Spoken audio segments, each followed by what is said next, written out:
Everyone, it's the Grim Lord here, and this is Grimm's Comics Corner with the Sandman. We are back with the Sandman, and we're on, let's see, which one? Oh yeah, I don't even know which one, but yeah, I think it's this one. Yeah, Going to Hell. This will be an interesting one. Alright, so let's continue. You guys actually wanted this. I checked out BitChute, and it actually did pretty well after a couple of weeks, so people did come back to the Sandman. So let me go ahead and give it my all. I don't know how good I'll be, considering I'm not exactly as in good of... I mean, I'm not saying I'm sick, but, you know, I got over being sick, so, you know, I don't know how good things are going to be. I've still got sinuses and stuff, but we'll give it a go. Alright, so let's go. For the 100th time since I regained it, I reach into the pouch and I touch the sand. I sift it through my fingers, feel each grain of it, inexhaustible, endless. Like myself, like the few others of my kind, endless. Tonight I feel alone. I have always been solitary, but here on the nightward shores of dream, loneliness washes over me in waves, lapping and pulling at my spirit. I sprinkle sand into the waters of night. The grains burn as they fall, reminding me of another in times long past by. I watched him even then as he fell, his face undefeated, his eyes still proud. It is time for me to walk the abyss, time to reclaim my own. I must talk to the morning star. I do not have high hopes for the meeting. A hope in hell. The wind that blows between the worlds chills me as I fall. I cannot bluff demons as I bluff the errant dreams with Constantine. Oh, excuse me. Suppose I fail? And then he says, I cannot bluff demons as I bluff the errant dreams with Constantine. But I have the pouch. I have a modicum of power. I have a hope. And I stand here alone and afraid in the naked space at the gate of hell. Gong, gong, gong, gong, gong, gong, gong, gong, gong. Ah, master, there's one at the door. Lord Squatterbloat, master. There's one at the door, at the gate to damnation. Is it thief, thug, or whore? There's one at the door, and there's room for one more to the end of creation. There's one at the door, at the gate to damnation. Ugh. Greetings, Squatterbloat. I wish to talk to your master. Take me to him immediately. Oh yes, my clown, and who might you be? I have many names, but I am the king of dreams, of nightmare realms. I seek Lord Lucifer, the lord of hell. So where's your crown? Some demon has stolen it. I have come to hell to get it back. Oh yes, my clown, you're new in town, so where's your ruby? I will take no insults from you, little demon. Guard your tongue. Lucifer will not be kind to one who insults an honored guest, and I am a guest in this realm, as I am the monarch of my own. Ugh! Chung! Oh yes, my clown, and who might you be? Back to your gate and duty, Squatterbloat. I'll take the Dream Lord, play his guardian. Oh wow, that's Etrigan. For innocence abroad, need guides of note, and who notes more than me? Then Etrigan. Etrigan, yes, Merlin's demon, the half-man. I remember you, so you're a rhymer now. You've risen in hell's hierarchy, I see. Things change. This way, things change in earth and hell. To rise among the fallen, strange and true, but as things change, Lord, they transmute as well. And if I've changed, O king, then what of you? I've been absent for some time, but changed, perhaps. All too much. Sandra knew everything in the papers, so I had to. Pills, plastic bag. Had to get out, needed a break. Hurting. The wood of suicides has changed since my last visit to hell. I remember it as a tiny grove. I thought the hurting would stop. Oh, okay, that's one of the suicides. Now it resembles a forest. Hurting, hurt. Hell is changing. Upon your right are souls entombed to pity, an ugly sight. Never trust a demon. He has 100 motives for anything he does. 99 of them, at least, are malevolent. Etrigan! Kaichol, Dream Lord, I hoped one day you would come to me. Free me, my love, please. Etrigan, why did you bring me here? I greet you, Nada. It pains me to see you like this. Kaichol, free me, Lord. You ordered me confined here. Your forgiveness can free me. I implore you. Don't you love me? It has been 10,000 years, Nada. Yes, I still love you. But I have not yet forgiven you. Now onward to the city! Ha ha ha ha ha! We do not talk for the rest of the journey to Dis, the Hell City. Lucifer's palace, it too has changed. It echoes with loss and pain. The last time I came to this place it was as an honored guest, an envoy from my own kingdom. This time I lack power, I lack my symbols of office. But I am still dreaming the doors of the palace open as we arrive. We travel to the summit, past vasty halls that echo of screams and grunts and sighs and dust. Upstairs that run with sweet blood. At the top of his mansion he waits for us alone. Greetings to you, Lucifer Morningstar. Hello, hello, Dream. Etrigan, please leave us. We hear you were caught by mortals like a newly fledged demon, sweet Morpheus. We expected better of you. Still, you are here now. Have you come to join forces to ally your realm to ours to acknowledge the sovereignty of Hell?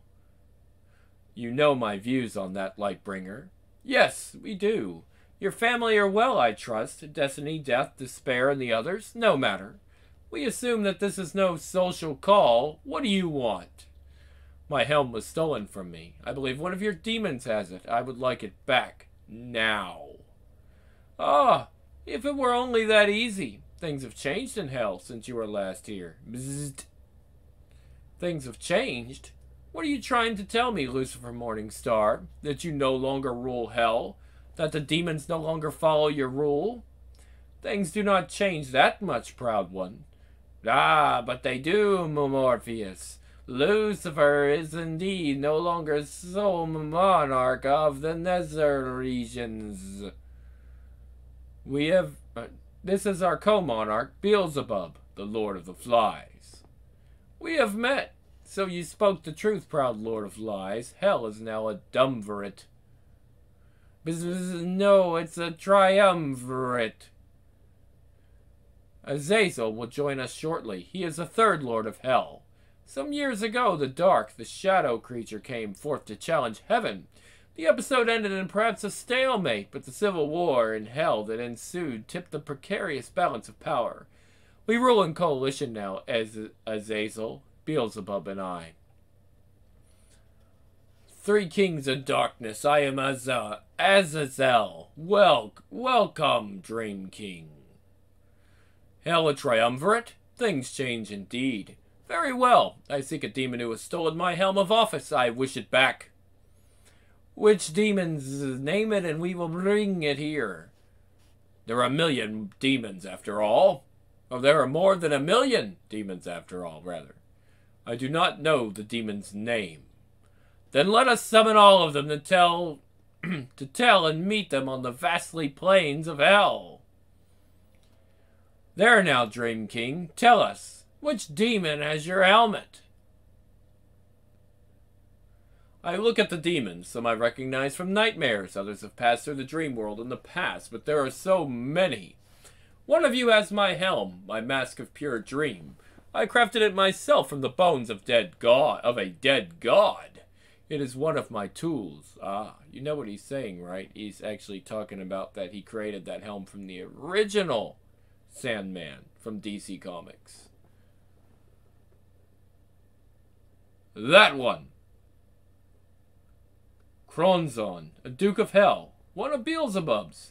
Well, Kronzon, does Dream speak truly? Do you indeed have his mask of office? What if I have? You may not talk to us that way, Kronzon. Have you the helmet? Yes, lords. Return it to me now. I traded it for a mortal, for a paltry thing, but it was a fair trade. I have broken none of the laws of Hell. If you want your precious back, then you must fight me for it. A challenge. I do not know if I am strong enough. I truly do not know. Very well. Yes, I challenge you, Kronzon.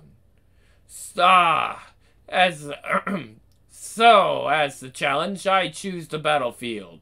I assert reality. Welcome, ladies and gentlemen, to another thrill-packed evening of fun here at the Hellfire Club. I am your host, Kronzon, High Duke of the Eighth Circle, Captain of the Horde of Lord Beelzebub. Tonight, for your entertainment and delectation, a formal challenge.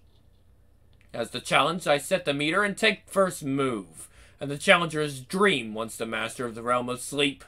So let's have a big hand for Mr. Sandman! It has been long since I was forced to play such games with demons. I rise slowly, approach the stage. Around me a soft chorus of sound and languorous ironic applause. The Hellfire Club, it feels like a bad joke. And like everything else in hell, it is deadly serious. So, you know the rules, Dream Lord. If you win, I will return your helmet. If you lose, you will serve as a plaything of hell for eternity. Our slave, I understand. Very well. I have the first move. I am a dire wolf, prey stalking, lethal prowler. My move. I am a hunter, horse-mounted, wolf stabbing. I smell spilt alcohol, stale smoke, and cheap sex, perfume, and mold. And I feel the grass beneath my hooves, the flanks between my legs. All is real. Nothing is real.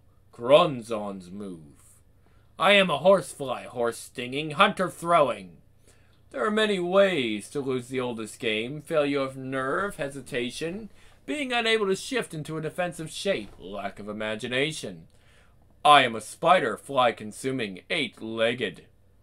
I am a snake, spider devouring, poison toothed.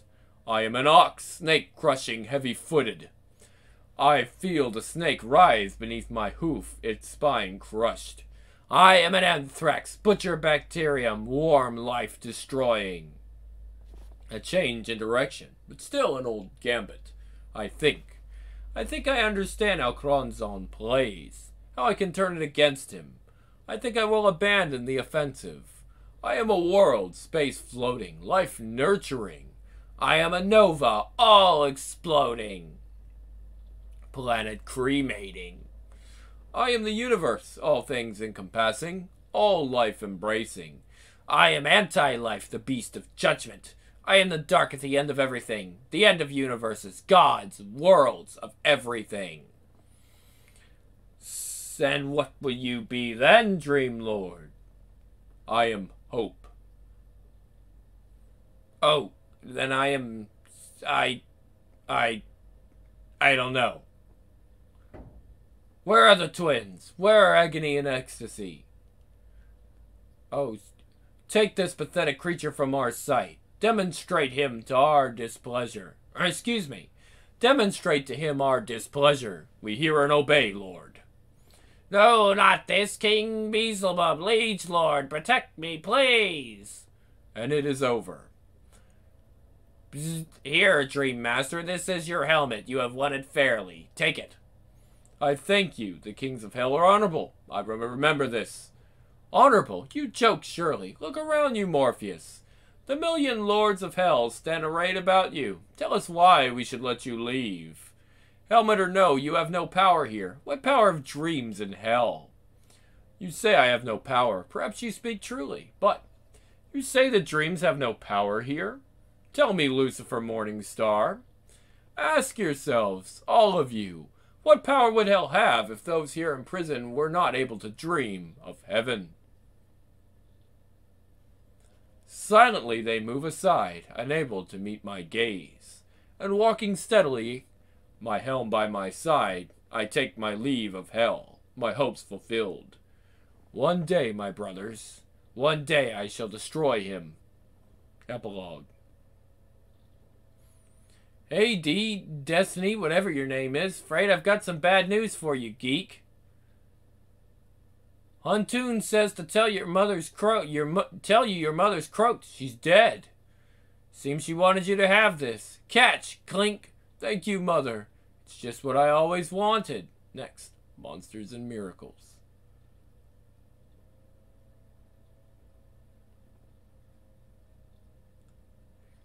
And now it's excuse me. And now it's 2:15 a.m. April 1st, and the funeral march for a marionette tells us that Alfred Hitchcock presents another twisty tale for all you late night Gotham viewers.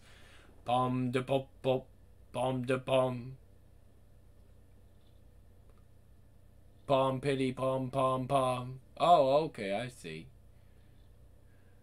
Good evening, fellow tourists. I think this proves that in some ways the airplane can never replace the train. Heh. Oof. Surprise, it's only me. Now, don't tell anybody else about this. There's nothing like a good hanging to scare people witless. I'll stick out my tongue and I'll be white as a sheet, and they'll all look up to me and they'll go, and then I'll go, April Fool! Fear of pain is agoraphobia. I don't know what fear of hanging is called. You're the doctor, aren't you?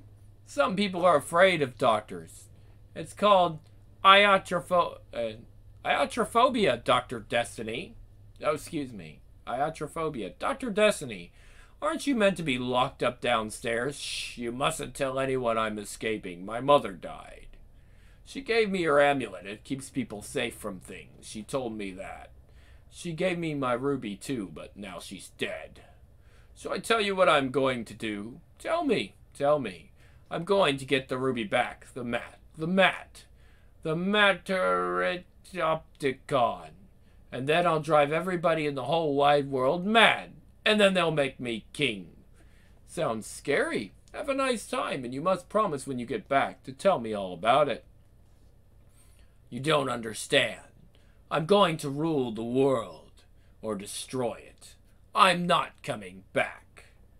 Yes, yes, but we always come back here. It's so scary outside. If you see the Joker, tell him to hurry back. It isn't April Fool's Day without his little jokes. But I'm doing my best. I left another next door. Yes, I see it. It's very funny. Bye-bye. Hello, I'm going to find my my ruby. You're going to drive me. I'll tell you where to stop. Trust me, I'm a doctor. Happiness is the heart. That's Granny's. Rip out your heart for Granny. Granny loves you. I flee past gray borders, down the darkling road to long shadows. I skirt the fire pits and lose myself in the heart of the Armageddon. It doesn't matter where I go. All roads lead back to Granny. Granny loves me, so she has them bind me in chains and encase my feet in concrete. She wraps me tight in her love and her voice, ties me tight with steel and granite. I've been a bad little boy. I said a bad thing. I left her. And this is what I do to bad little boys. They put them in the murder machine. I leave the coffin behind me. I sidestep the knives, leap through the flames. The bomb explodes, but I am not where I was. The floor vanishes. I do not fall into the acid pit. I reach the womb, the exit, the box. It's the last trap. Somehow I know that, the last exit. All I have to do is type my name, my real name, my true name, and the door will open and I will be scot-free. Zepp and Bravo and Wildun hang in warning. Lowlies who never escaped the Armageddon, the black blood of a bygone decade crusted on their necks. Your name, they say. Tell us your name and we'll let you go. Orlai hangs there, sweet Orlai, my first love, her feet burned away and her eyes churning with maggots. What do I call you, she asked me. Not scot-free. Scot-free was just Granny's joke. What's your name, my love? I don't know. I'm going to die. Oh, excuse me. I said that wrong. What's your name, my love? I'm going to die. I don't know. It's over, child. You can wake up now. I open my eyes on a strange room, and for a moment I don't know where I am. The disorientation passes. A bedroom in the JLI embassy in Manhattan, a long way from Apocalypse. It was only a dream. But if it was only a dream, what are you doing here? And who are you? You want a name, Scot-Free? I am a friend. I've come to reclaim something of mine, a ruby. Turn left here. Listen, Buster, I'm warning you. You lay a finger on me, I'll so help you. You lay a finger on me, I'll so help you. What? Oh, okay. Hold on. This is a little hard to read. Finger on me, I'll so help you try anything. My husband's a mafia hitman. He'll kill you, so don't even think that I don't. Oh, God. Don't kill me. I'm sorry. I didn't mean to scare you. It's just that. Sorry. You escaping from prison? No, from Arkham. The madhouse. Oh. Jesus. My mother died last week. She's very old. That was when I knew I had to get away from that place. Oh, I'm sorry. Say, why aren't you, wearing anything? They took my clothes away. They were scared I would kill myself, hang myself with a shirt, perhaps. Aren't you cold? Yes, very cold. Well, there's an old coat of Harry's, my husband's, in the back. Why don't you put it on? You must be freezing. A coat? That's very nice of you. I'd like to wear a coat, thank you. Passengers. Okay, I've searched the old Justice League of America files, and I think we found it. Should be up on the screens any second. There you go, taken from some psycho calling himself Dr. Destiny. He was using it to affect people's dreams, make nightmares real, that kind of thing. It was kept in the trophy room on the satellite. Where is this satellite? And my ruby. Space junk. Destroyed. Could have been destroyed. Could have been moved to the Detroit Fortress or the Secret Sanctuary, or... You don't know. Not a clue. Somebody must know. Yeah, is this kind of thing gonna happen every time I stay here overnight? Don't answer that. Let me see. Batman? Nope, it's 3:30 in the morning. He'll be at work. Who else was in the old JLA? Got it. Let's go wake him up. What's your name? Rosemary. Rosemary, thanks for remembering. So what should I call you? I used to call myself Destiny. Dr. Destiny. It wasn't my name. My mother called me John. Johnny Boy. Dream Boy. I was a real doctor. Not a medical one. A scientist one. Now I'm just Dr. D. Dr. John D. John, I've got some sandwiches in a lunch pail behind my seat if you're hungry. No, thank you. I'm never very hungry anymore. It's kind of weird that she has that, right? Look, John, I'm a nurse. You can tell me. I won't freak. Is it the big A? Big A. AIDS. Helpers? AIDS. You know, the disease. Is that why you look like you do? Where have you been for the last 5 years? Locked up in the darkness in a maximum security cell in the basement of Arkham. Oh, I should have... Sorry. They put me there and they forgot about me. John, who's this they you keep talking about? The police? Did you kill people? No. I did foolish things to gravity. Oh, I did foolish things. Thanks to gravity. To identity. I traded their faces with their enemies. I pretended I was of their number.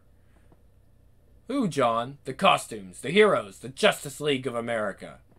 Yeah, I remember them. They've changed now. They're international with, embassies and stuff. Now they're the JLI.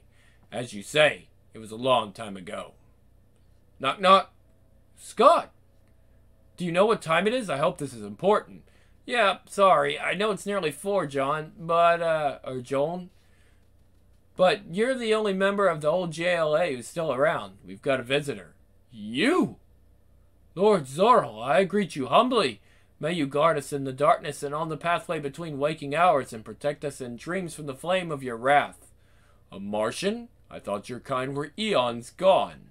I am the last of my race. I seek a ruby, last Martian. It was known to your kind as Dorolar, the stone of binding. It was taken from a human, kept as a souvenir. Where is it now? Let's see, it says, what happened to the old JLA's trophies, John? That stuff? It's in storage. I thought it might be kind of nice to put it on display somewhere, but it's kind of hokey. Where? A warehouse. Upstate Gotham. Little town called Mayhew. I can get you the exact address. There's no need. I thank you, last Martian. If you wish, you may dream of the city of vocative mirrors. I thank you both. I hope you find your name scot-free. Good night. Who was that? An old god. A very old god. Come, scot-free. Let us hit the kitchen. I have a secret stash of Oreos of which you are welcome to partake. Mother said, if you're gonna be a criminal, John, you're not gonna bring shame on the family name. I had to change it. I called myself Destiny. D is for Destiny. Now Mother's dead. It doesn't matter anymore. Now I can be D again. D is for lots of things. Death, dust, darkness, demons. Yeah, well, speaking as a mother of 2 little girls, John, if either of them announced they wanted to be master criminals, I'd tell them to change their names. Make a change from telling Amy and Jesse to tidy up their rooms, I suppose. I know, not you, the other scientists. I'm a hermetic philosopher and a scientist too, truly. I didn't say you were, John. If I wasn't a scientist, I couldn't have done what I did to the ruby. Do you know what dreams are made of, Rosemary Kelly? Made of? They're just dreams. No, they aren't. People think dreams aren't real because they aren't made of matter, of particles. Dreams are real, but they are made of viewpoints, of images, of memories, and puns and lost hopes. The ruby seems to turn them into matter. It forces them to translate themselves into forms we can recognize in this world. It also controls dreams in their raw state, your dreams, anybody's dreams. I don't know where Mother got the ruby from. She had a lucky charm as well. She wouldn't give me that, not while she lived. I built machines that the ruby powered. Then I built the machines in my dreams, but they stopped me dreaming, so I had to use the ruby directly. I coded circuitry into its clasp. I changed its resonance. I irradiated it. I irradiated it. I forced flaws. I isolated from its original power source, whatever, or whoever that was. I made it more real. I changed it. It isn't a ruby, really. It's a solid dream. It's the only dream I have. Nobody else can use it anymore. Nobody but me. And we're real close to it now. I want to drink its light. To drink the light of my ruby. Mayhew, 5 miles. I am a passenger. I am moving through your dreams. I am riding in your dreams. I ride on the dragon back from Manhattan. The dragon is made of riveted iron and smells of cotton candy. I travel briefly by bus. In the back, the dreamer copulates desperately, not noticing his autonomous passenger. I sit at the front and talk to the driver. Approaching the state of Delaware, the dreamer is a small dog, dreaming impatiently of a past life long forgotten when he sailed tall ships across uncharted seas. The salt spray of the ocean stings my face. I am moving through dreams, pulling toward Mayhew, feeling for the jewel. Through your dreams, my sleeping children, you had a passenger and you never knew.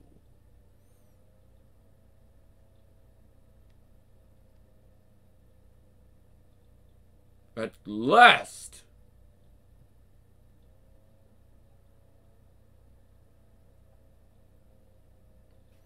Yes! I'm sure this is the place. Okay, John, listen, I hope it all goes okay, you know? John, keep the coat. Harry won't mind, and I'd hate to think of you wandering around freezing. And get help, okay? Thank you, Rosemary. Rosemary, your husband Harry. Is he really a mafia hitman? Harry? God, no. It's just something I said when I was, you know, scared you were dangerous crazy or something. Harry's a high school teacher. Oh. Oh, well, I don't suppose it would have made any difference either way. Oh. D, D, D, D, D, D, D. Hello, my baby. Did a naughty man try to use my baby? He didn't know that you were mine these days, all mine, every glint and facet.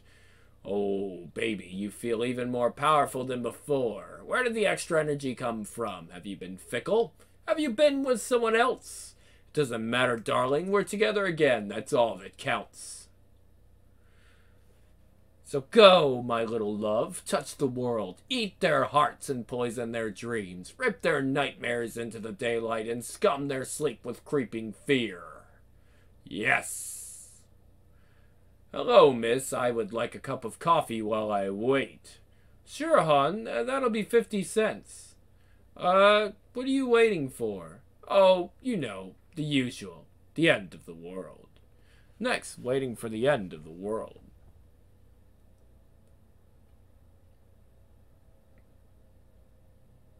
Okay, this is the diner.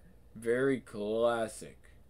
One of the most red-pilled things you'll ever see in the comics history. Oh, the history of comics, rather. It's great. The less I talk about it, the better. Let's just experience it. If you have watched The Sandman on Netflix, you've already seen a very good adaptation of this. And there's also a fan adaptation on YouTube, which is very good. So definitely give this, give those a try if you like what you see here. But we are going to read The 24-Hour Diner, and this will blow your mind. Hour 1. The flies walked into the web. Bet, can I have a coffee refill and a tuna on rye? Sure, hon. On her days off, after she's tidied the house, Bette Monroe writes stories. She writes them in longhand on yellow legal pads. Sometimes she writes about her ex-husband, Bernard, and about her son, Bernard Jr., who went off to college and never came back to her. She makes these stories end happily. Most of her stories, however, are about her customers. They look at her and they just see a waitress. They don't know she's nursing a secret. A secret that keeps her aching calf muscles and her coffee-scalded fingers and her weariness from dragging her down. It's her secret. She's never shown anyone her stories. Coming right up, 1 tuna on rye. One day she knows she'll package the pads up, bind them in brown paper, send them to Dear Abby or Earl Wilson or Jackie Collins. And a coffee there. They'll read them and they'll publish them, and everyone will marvel at her depiction of happy, happy small-town life.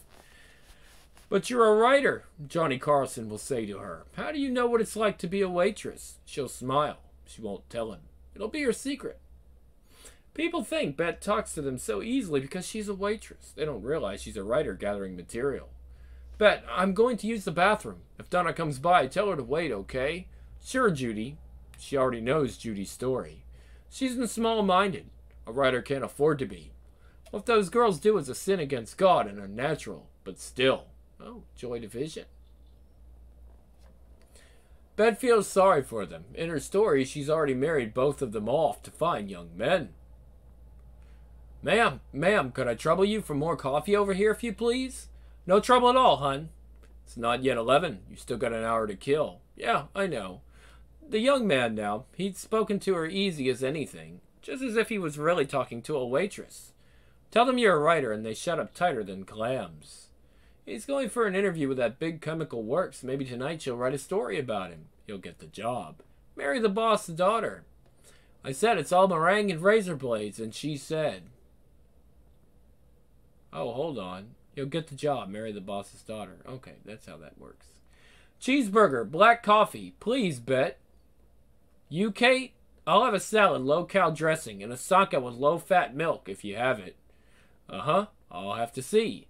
Now that couple, the Fletchers, town talk had it he married her for her money, but Bette could see they doted on each other, like lovebirds.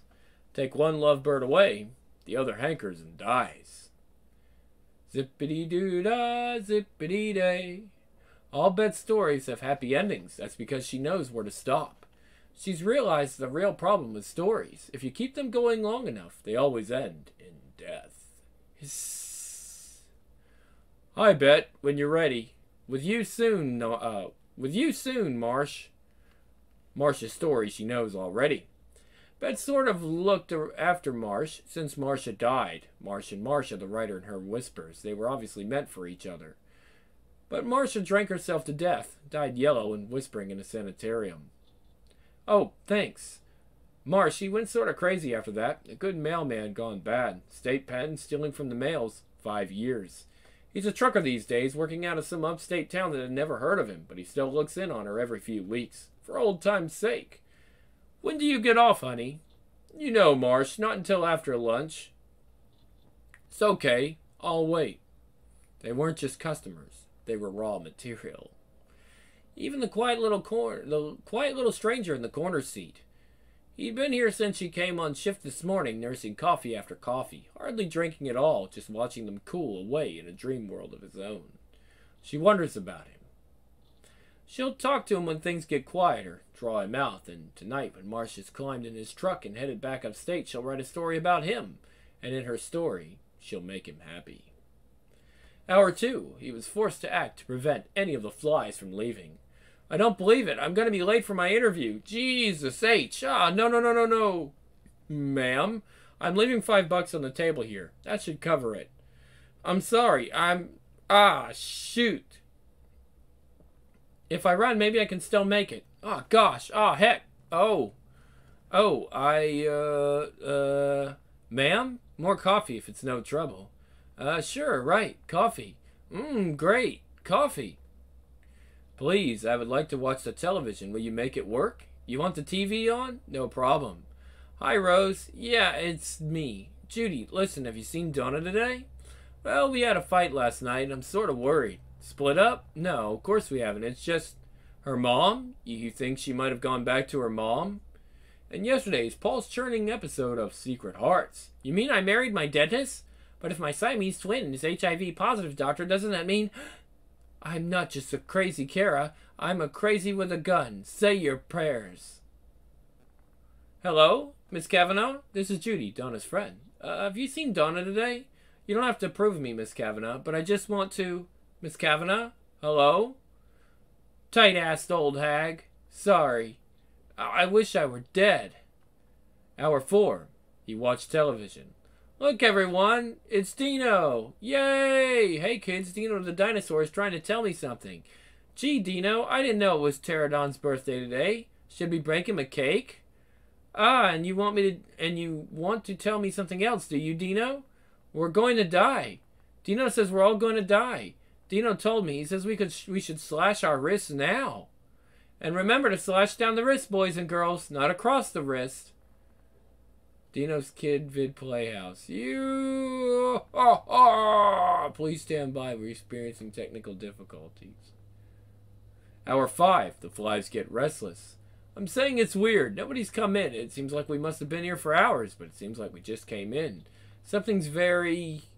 I love this place. Me too. Anyway, I had these horrible dreams this morning. Horrible. Dear Donna, I don't blame you for all you said about us last night. And I said I was sorry after I hit you. And I am sorry. I'm saying it's weird. Nobody's come in. It seems like we must have been, Donna, I love you. I only hurt you because I was scared of losing you. I'm sorry. Hour 7. He makes them feel good. He makes their dreams come true. Gives them what they want. And Mark says, let's do lunch. Have your people call my people. Money. Money. And Gary's having a $20 hooker in the convertible. Then he'll beat her up, throw her out of the car, drive off. He gets such a kick out of doing that. And Kate knows she'll never have to worry about Gary's little infidelities again. No more lipstick on his collar. He's all hers. Hour 8. He moves among them, experiencing their little pleasures, minor joys. The jewel whispers to him of elsewhere pains and faraway madnesses, of far-off deaths and distant terrors. This comforts him. He feels echoes of their dreams. Bet has dislodged Stephen King from the bestseller list. It does little for him. Simple pleasures no longer excite him. Judy's bittersweet reunion with Donna provides fractionally more stimulation for him, and Marsh thinks he's dead. Drank himself to hell and gone, rigid on a slab. His liver has failed, his skin is slowly going cold. Dee almost gets enjoyment from that. Nearly as much enjoyment as he gets from watching his jewel in action. News at 6. Is everybody going crazy? Reports are coming in from across the state about a wave of madness, suicide, and bad dreams. Pleasure. Hour 9. Conflict. He decides, reveals character. Ugh, filthy dyke bitch. Marsh, honey, please calm down. Please, she's just a kid. Filth? Lesbo filth? You bastard, I'll kill you. Let go of me, I'll kill him. All you need is a proper man, a real man. I'll show you, bitch, I'll give it to you. Hour 10. They love him. D, D, D, D. D, we love you, D. Beautiful, you're so beautiful. Dr. D, Dr. D. Great and wise and wonderful, D. He licks the blood from the man's finger. A god must not appear gracious towards a sacrifice, however he derives no satisfaction from it. He doesn't know what he wants to eat. There must be something. Hour 11. He catches up on the news. Nightmares, sleeplessnesses, and insanity reported earlier on local news is shaping up to be a planet-wide phenomenon. Reports have already come in from Asia and Europe of accidents, disasters, from people falling asleep on freeways, planes crashing, botched surgery. Here with a full report is Mary Genshin. Mary? Leading fundamentalists have already begun to proclaim the Armageddon. Internationally, people can't sleep or they have nightmares, and anybody even marginally mentally unbalanced is going over the edge. No international superheroes were available for comment. So I spoke to Herschel of local super team, the amazing Herschel and Betty. Hi, am I on? Is this working? Yeah. Well, me and Betty, we figure it's probably Ray's. And finally, in Baltimore, a woman claims she's taught her duck to tap dance. More on that after the break. Hour 12. It's time for them to get to know each other better. Worst, most shameful thing I've ever done? Oh, gee, I can't tell you. I was 16. I was 18. I was at college. I was drunk to begin with. I was drunk anyway. Next door to my apartment was a funeral home. My boyfriend had just split. That was why I got drunk and I was horny and crazy. I just walked and I found myself outside the funeral home and I just sort of tried the door. I think maybe I was looking for some place to pee, you know, a ladies' room. And the door opened and I was in the mortuary. There was a body on this table. The young guy, you know, you could see he'd been, you know, good looking. And I thought I'd be freaked out, but I wasn't. I was kind of excited. I went over to the body and I started to play with it. Then I climbed on top of him and I started to go, and I started really going. And all of a sudden blood started to well up in his mouth and I put my face down and I don't want to tell you this. I don't want to tell anybody this. Sometimes when I make love to Gary, I'd ask him to lie real still. I'd close my eyes and pretend, but it was never the same. Hour 13. They get to know each other intimately. Their house is a museum. When people come to see, a house is a museum. When people come to see them, they really are a scream. The Addams Family. Da-da-da-da. Okay. Yes. Oh, yes. Jesus. Oh, do it. Now. Do it. So much different than my hentai stuff. Oh, okay, it says it there. Bastard. All of you. Such bastard. Yes, now. Yes.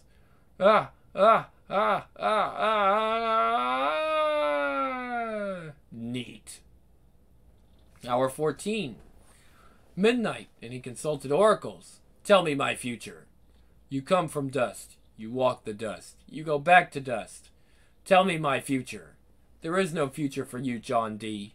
It's a future bounded by walls and guards and the sour smell of madness. And then the skein of your life is cut, son of your mother. Tell me my future. You've stolen some of the power of dreams. You would take all of it. You would crush out the Dream Lord's life in your hands, John D. That's good. I like the future. Clever flies. Clever little insects. Hour 15. He gives them back their minds for a while. Why? What did we do? Why us, goddammit? Why are you doing this stuff to us? You're gonna kill us. Why? Because I can. Hour 16. Party games. Murder in the dark. He. Hour 17. Confession and penance. Bet you know Marcia knew about us. That was why she began drinking. I hated her. I mean, she's the only woman I ever loved, but I hated her. New Year's Eve, I blew a whole paycheck on a crate of vodka, left it in our bedroom, went out of town for a week. When I got back, she was in the hospital. I as good as killed her. I'll tell you something else. When I was in the pen, I saw your son, little Bernie. He'd been hustling his ass in Gotham, got picked up for knifing his pimp. You could have him for a pack of cigarettes. I don't want to hear this shit. Bet. I did. Hour 18, he brings out the beast in them. The old male gnaws at his trapped front leg. It has followed the pack at a distance for years, hunting for scraps. The females, nervous of the coming conflict, huddle together for conflict. The pack leader is spoiling for a fight. They growl. The young male advances. Soon the females will be all his. The pack leader pauses, then springs. Roar! Even a man who is pure in heart and says his prayers each night. Roar! The pack leader's teeth are strong and sharp. He is a good leader. The challenge has been met. The smell of blood is heavy on the air. Roar! The victory, like the blood, is sweet. Hour 19. He lies to them. To prove it safe, I'll have the green side, you have the red half. Trusting the wicked queen, Snow White took a bite from the rosy red apple and instantly fell down as if she were dead. Ah! But she's not really dead, is she, Dr. D? Is she? Hour 20. It's time for entertainment. Even when the darkest clouds are in the sky, you mustn't cry and you mustn't sigh. Spread a little happiness as you go by. Please try. Clap, clap, clap. Hour 21. He shows them to the lights of belief. I want to see it, Doctor. I trust you. I will see the glory. Ah, God, I can see it. Sweet Lord, I can see the glory. Hour 22. Please and thank you are magic words. Wow. Hour 23.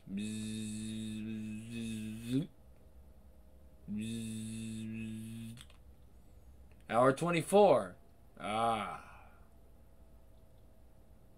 Hello. I'm glad you're here. It was starting to get a bit boring. But you don't look strong enough to even make it interesting. Do you? Next. Dream's End.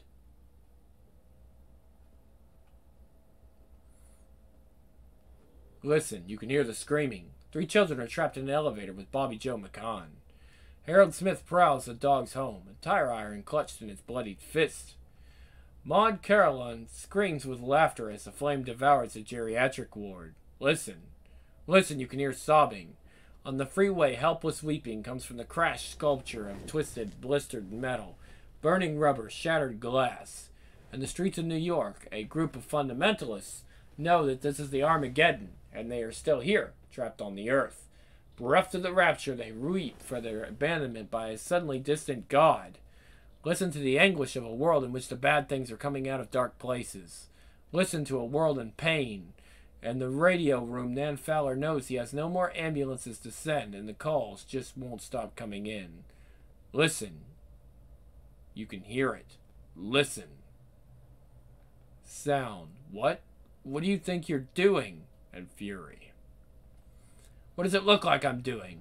I've sent my little Ruby into their deepest dreams to dredge up the blackness from their souls. I'm hurting them all. I'm driving them mad. You are using the Dreamstone to do that? Why? Revenge, possibly. That dreams of power. In the beginning, I thought I'd tell them I was doing this and they'd make me ruler of the world if I stopped, but it's so much fun I don't want to stop. Death takes a holiday? I think I'll dismember the world and then I'll dance in the wreckage. She's so clever, my clever baby. Listen to me. I made the stone. Created it from the fabric of my being long ago. Powered by my spirit, it was made to manipulate the fabric of dreams, of the world I rule. It was not made for this. You must stop. If you reverse what you have done to the jewel, then let me use its energies to repair the damage you have done to the world. The ruby contains too much of me, of my power, in its fabric. I stole more when I tried to use it. Or rather, it stole more when I tried to use it. You have robbed me of it. I cannot use it, and I am no longer strong enough to repair the havoc alone. Can you not see what you are doing? You must listen. Yours? Oh, your soul is the fire in the heart of my jewel. It's your stolen power I've been using all these years. Yes, I see. Very well. You will repair it. Then give it back. Then give back control of it to me. You will return it. Give my baby to you? No, don't be stupid. I'm going to kill you. Kill me? With the power of my own ruby? Perhaps he could. It has absorbed too much of my soul stuff already. I see. If you would fight me, mortal, you will not take me unprepared, nor garbed for less than battle. And you shall not do it here. If you would steal a Dream Lord's power, then you shall do it in the Dream Lord's realm. In dreams. Coward! Cowardly, cowardly custard, stick your head in the mustard. Break you, suck it up, spit it out, you bastards. Or spit you out, bastard. Now, beloved, follow him. Take me into dreams, my darling. Do you hear me now? Listen to the sounds Barbara Wong makes as she slices the pretty pictures out of her flesh. To the noise Joey Campbell makes as the oven cleaner consumes his face, burns out his eyes to the happy laughter of little children. Listen. Listen to the rushing rivers of blood flowing downwards in a warm torrent. The blood of the weak, of the helpless, of the mad. Listen, you can hear it. Hail Caesar! Hail Caesar! Hail Caesar! May all your dreams come true. Dreams? I had a dream that I was raping my mother. What does that mean, soothsayer? It means that you will rule the world, Caesar, our universal mother. Ah, I see. Good. Yes, that's it. No, that's not all. That's not it at all. It doesn't mean anything. Nothing more than this. You had a dream about raping your mother. A tale told by an idiot, full of sound and fury, signifying nothing.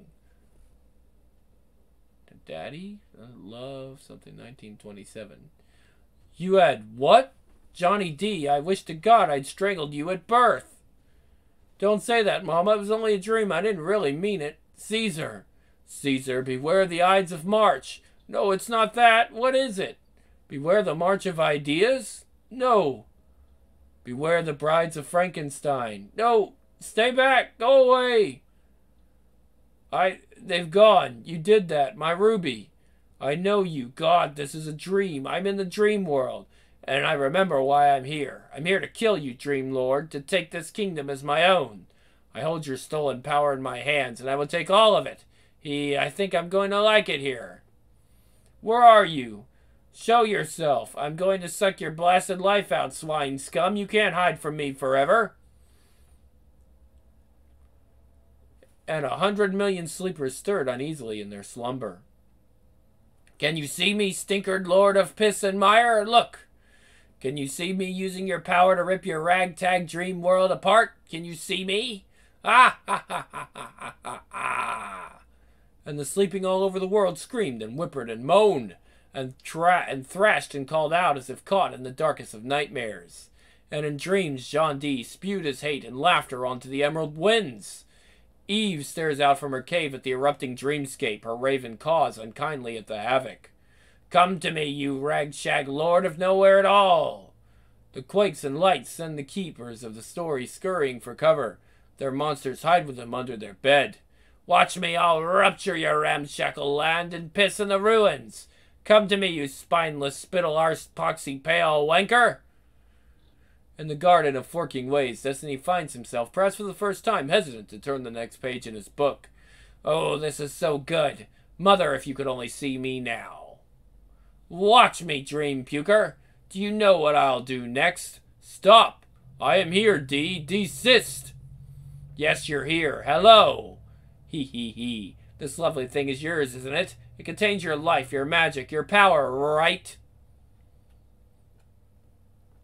Right. And the last time you used it, it sucked out more, yes? Yes? D, stop. You are hurting the dreamers. You are tampering with the order of things. Shut up. Shut up, shut up, shut up, shut up, shut up. I'm gonna take all of it. All your life. Every bit. Watch me. Does that hurt? Does it? I bet it hurts. I bet it hurts a lot. What does it feel like to have the life sucked out of you? Tell me, I want to know. Get away from me. I hold your life in my hands. I can kill you. I can end your life. Ah, this is your life, dream sneak. Ah, and I'm crushing it out with my hands. Ah, crack. Woomph.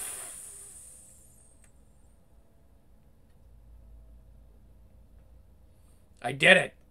I killed him. Whoever he was, whatever it was, it's dead.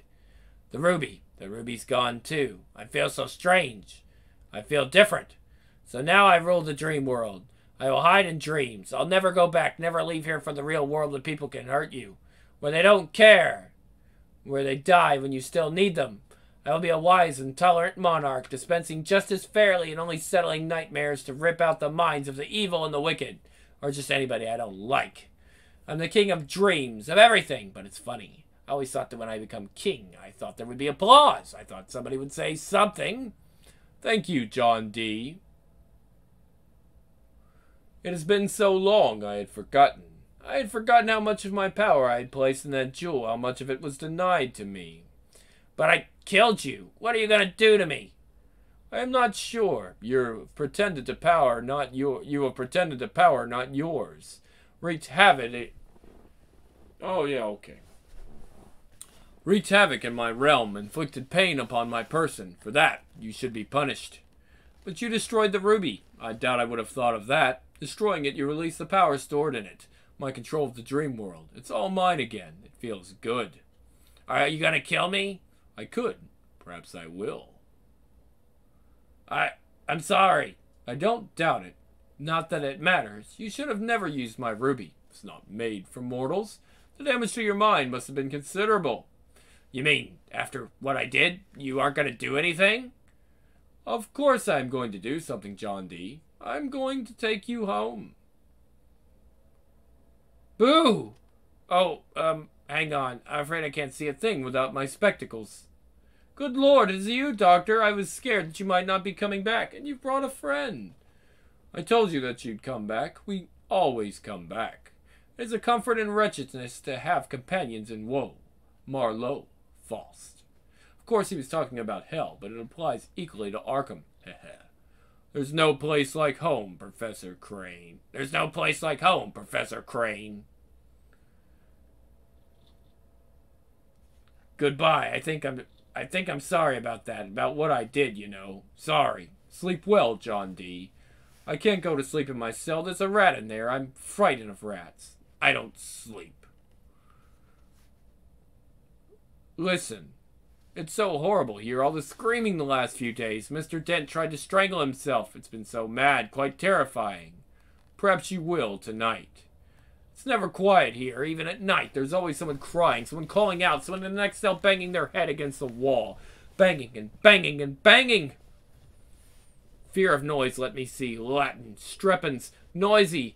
Strepentophobia, perhaps? Go back to your bed, Jonathan Crane. Go to sleep. I have a castle to rebuild, a world to reclaim, but tonight at least. Tonight, humanity will sleep in peace. Oh ho, my sainted aunt, have I become a victim of brain fever, the curse of academia? Mr. Crane, I fear you have been having an hallucination. Yeah. As fast as they dawned, the crazy times were over. Nan Fowler is asleep on her desk. She is breathing slowly, deeply. And the patients brought in that day, cut and smashed and broken and sleep. And broken. All sleep like angels, needing no morphine. They breathe in and out. They breathe in, out, in unbroken and quiet rhythm. Let's see. And in Bedlam, John D. sleeps without dreaming, but his sleep is sound and restful. Silence washes like a river over Arkham. No sounds of screaming, no sobbing, no noises or pain or madness, just peace. The only noise is the gentle, even cadence of people asleep. In, out, in, out. Listen, you can hear it. Next, a death in the family. Okay, so I want to briefly talk about this episode. Oh, this is the sound of her wings. Well,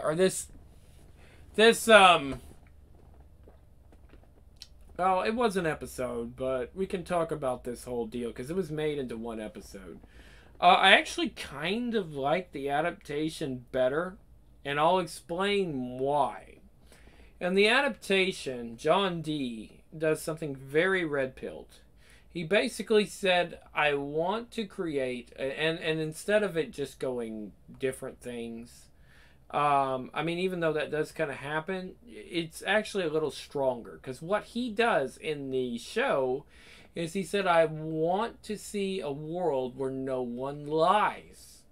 Everyone tells the truth about everything. They brought in more characters. I think they actually have done it better than the original comic book.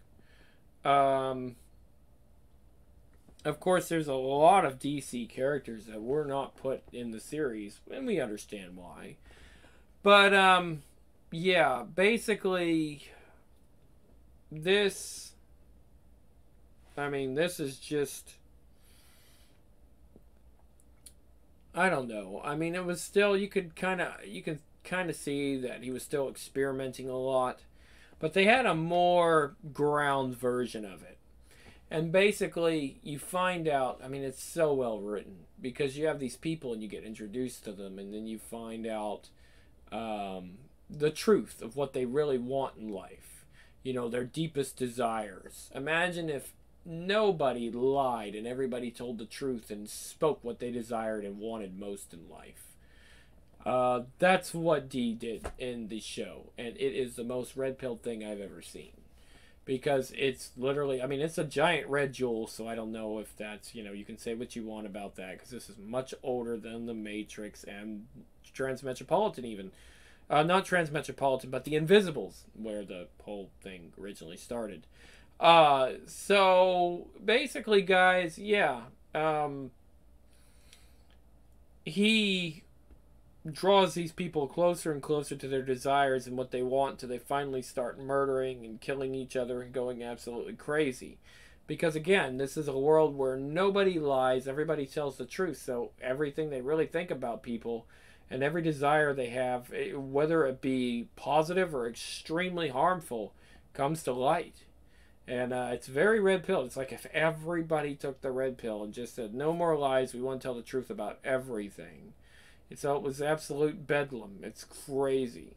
Definitely worth watching. I know that the adaptation is a bit woke in some ways, but definitely worth watching that one. You'll love it. It's one of the best one of the best just single hour presentations I've seen put to film. And it doesn't start really until Dee walks into the diner. And that's when you just need to sit down and watch it and enjoy it. It's not nearly as good. Well, this isn't nearly as good as that. And it's unfortunate. They also did a fan version. The fan version was good as well. And I think it kind of piggybacked more off the it piggybacked more off the the let me get this right because it's kind of late. The Netflix version kind of piggybacked off the fan version a little bit. If you see the fan version, you see the Netflix, you're like, oh, I see what they were doing. Yeah, because they had to adapt that. That's one of the most amazing comics in the series. It's one of the most well-known. But I remember it being a little different. And I'm kind of glad that Netflix kind of made that everybody takes the red pill spin on it because it truly showed what people's deepest desires are and what people do when they're completely unhinged and they no longer have to lie about things and just let things go as they will. Because there's a lot of people that day to day we basically hide a lot of things. We don't come out and show ourselves, and the ones that do usually commit crazy things. So, everybody in the world taking the red pill is probably not the greatest thing in the world because then you have complete fucking utter bedlam, according to this episode, which I think would happen because then there's like, oh, I don't really like this person. I've gotten tired of this person. You eat them. Or you decide to eat the world. I mean, everybody that hid every desire, everything they wanted to do, it now comes out. So it was just complete end of the world. But alright, guys. This is the Grim Lord, and I am out for the Sandman, and we'll be back with more Sandman on Grimm's Comics Corner.